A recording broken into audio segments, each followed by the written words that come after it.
Sigue la crisis en Venezuela. La oposición venezolana volvió a protestar a un mes de las elecciones presidenciales, y además manda este mensaje.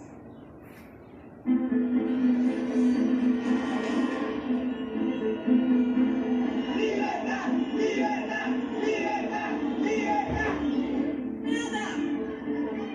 Nada como una servilleta pretenden que el mundo reconozca esa farsa, pues no. Hoy el mundo reconoce la verdad. El pueblo de Venezuela votó por el cambio y el mundo González Urrutia es nuestro presidente electo. Y ahora dicen que el régimen no va a ceder. ¿Saben qué? Lo vamos a hacer ceder. Lo que han hecho es brutal. Esto no tiene nombre. Algo les quedó claro. ¡Acta! ¡Mata! ¡Sentencia! ¡Acta! ¡Mata! ¡Sentencia! Acta, mata, sentencia. ¿Qué hizo la organización Foro Penal? Denunció que van más de 1.700 detenidos, que el gobierno presume que son más de 2.000. Los otros datos del gobierno de Nicolás Maduro, que no ha presentado hasta hoy, un mes después, una sola prueba que respalde los resultados que le dan el triunfo. Por lo pronto, hoy Nicolás Maduro organizó su propia concentración y allí dijo esto sobre María Corina Machado. Ella, llamada por el pueblo de Venezuela la sayona fascista y terrorista, ella sabe que forma parte de un círculo, de un pacto satánico con los gringos. Venezuela ha triunfado otra vez. Estamos en paz, unidos como patria. La opositora venezolana María Corina Machado se mostró desafiante el miércoles al encabezar una nueva movilización contra la reelección del presidente Nicolás Maduro. La protesta se produce a un mes de las elecciones, en las que la oposición asegura que ganó su candidato Edmundo González Urrutia. Y ahora dicen que el régimen no va a ceder. ¿Saben qué? Lo vamos a hacer.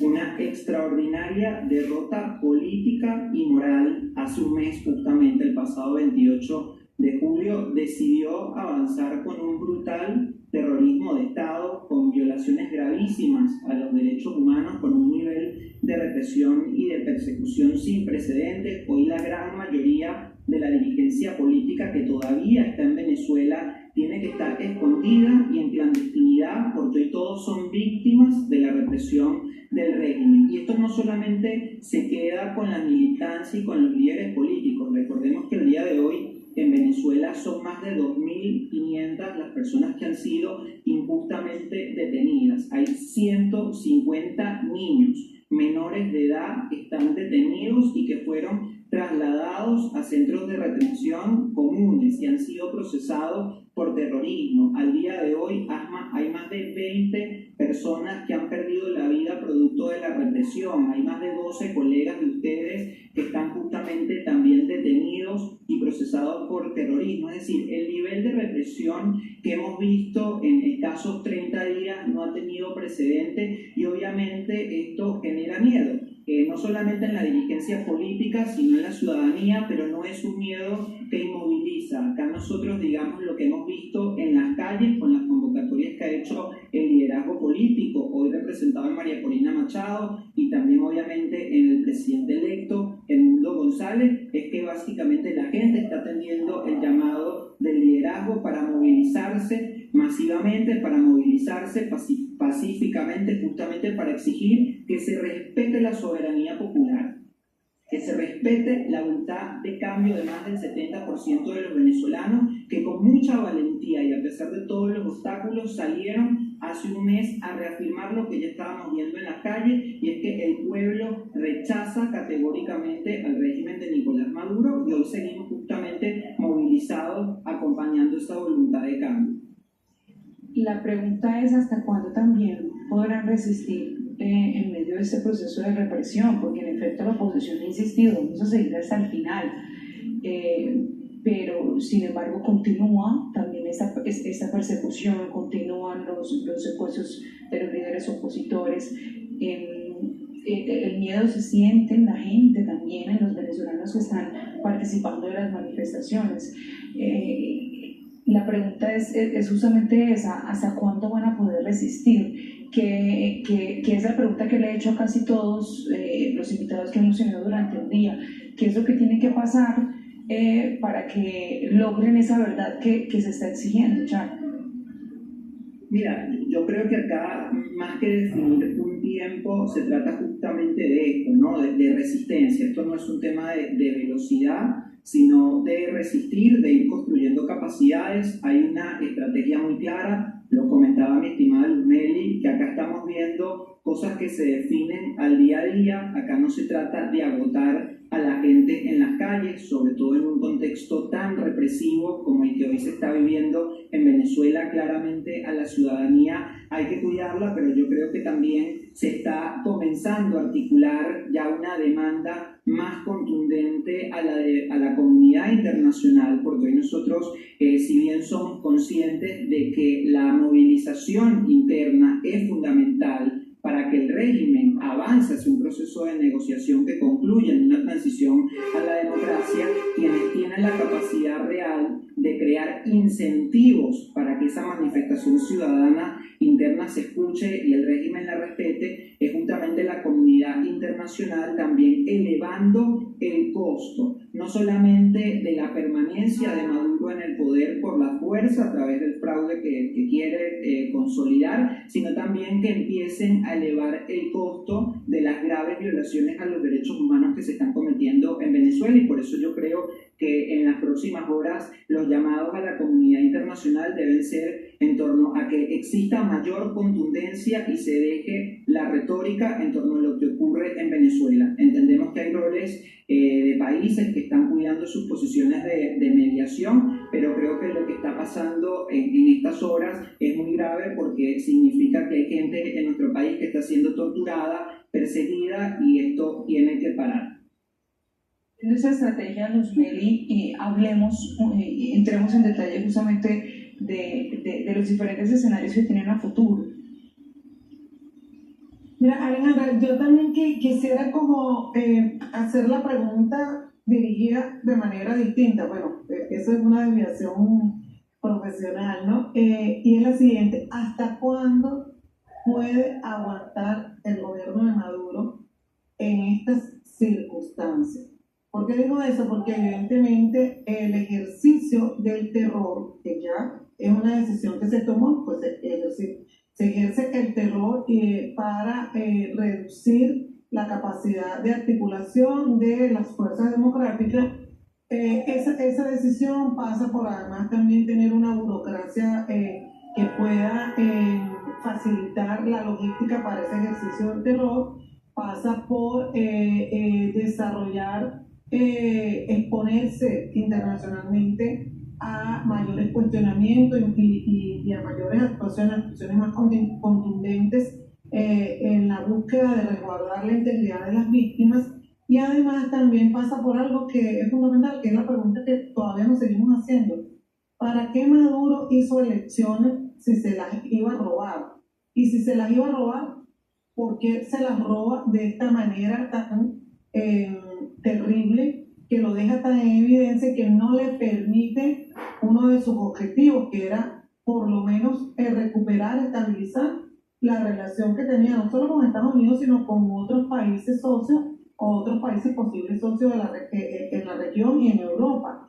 Y termina más bien generando fracturas incluso dentro de los movimientos de izquierda en países que eran aliados, tipo lo que ha pasado en Brasil o lo que ha pasado en la misma en Colombia. Entonces, la pregunta también ahí va, no es solamente hasta cuándo puede aguantar las fuerzas democráticas, que evidentemente están en situación de indefensión prácticamente, que solamente tienen esa voluntad, esa resiliencia, esa capacidad de atender los llamados del liderazgo, sino hasta cuándo puede aguantar un gobierno que su rol o su ejercicio fundamental de gobierno es con el ejercicio del terror. Es decir, en términos de, tú tendrías, si vemos los regímenes hacia los que pareciese que se va a orientar el gobierno de Maduro, tendrías que tener algún tipo de bienestar económico o algún tipo de apoyo ideológico de parte de la población. Y el gobierno Maduro no tiene ni el amor de la gente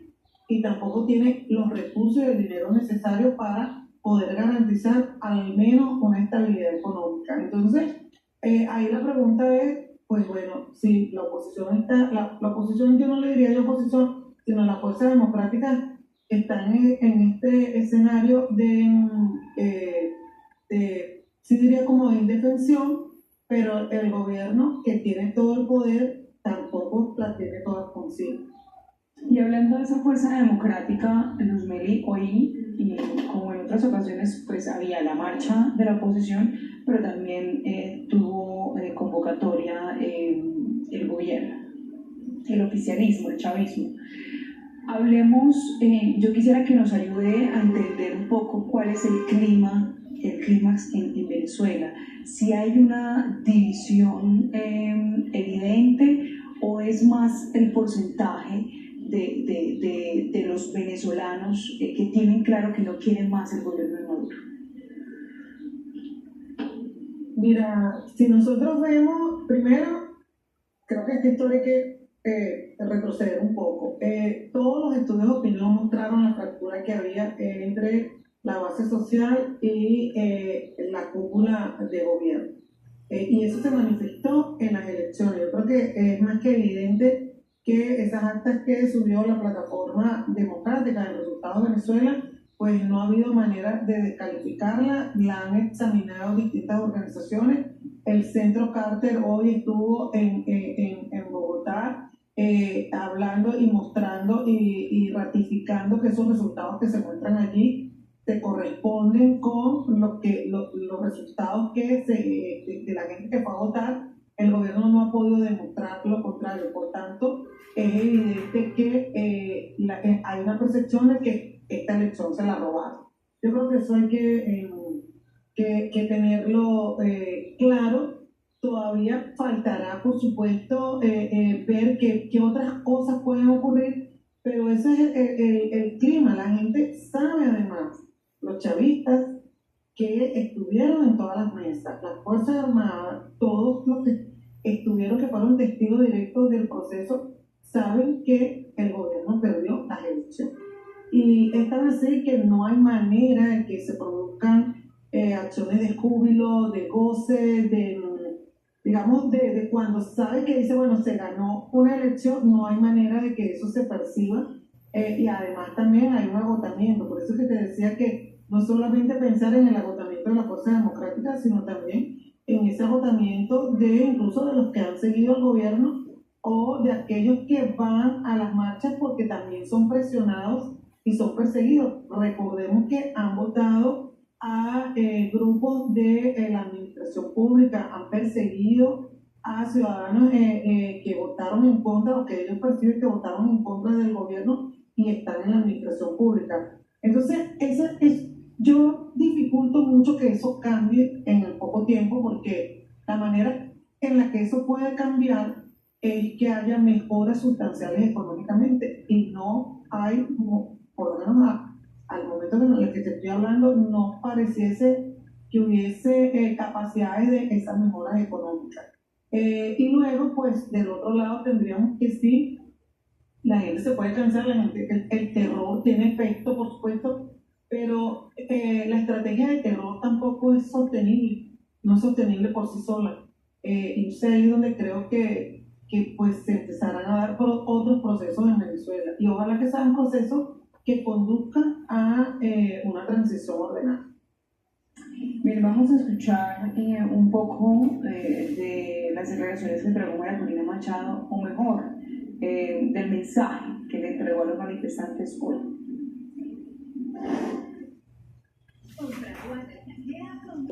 En las protestas destacan que en X se determinan las narrativas. Por su parte, el gobierno venezolano mantiene en alerta su mirada y creó el Consejo Nacional de Ciberseguridad para, según dice, prevenir los usos delictivos de las tecnologías de la comunicación e información en Venezuela. Entre tanto, no hay fecha para el regreso de X ni seguridad de que esta sea la última red en salir del alcance de los venezolanos. Para CNN, Osmari Hernández. Nacional de Ciberseguridad para, según dice, prevenir los usos delictivos de las tecnologías de la comunicación. El gobierno venezolano mantiene en alerta su mirada y creó el Consejo Nacional de Ciberseguridad para, según dice, prevenir los usos delictivos de las tecnologías de la comunicación e información en Venezuela. Entre tanto, no hay fecha para el regreso de X ni seguridad. Destacan que en X se determinan las narrativas. Por su parte, el gobierno venezolano mantiene en alerta su mirada y creó el Consejo Nacional de Sin embargo, destacan que en X se determinan las narrativas. Por su parte, el gobierno venezolano mantiene en alerta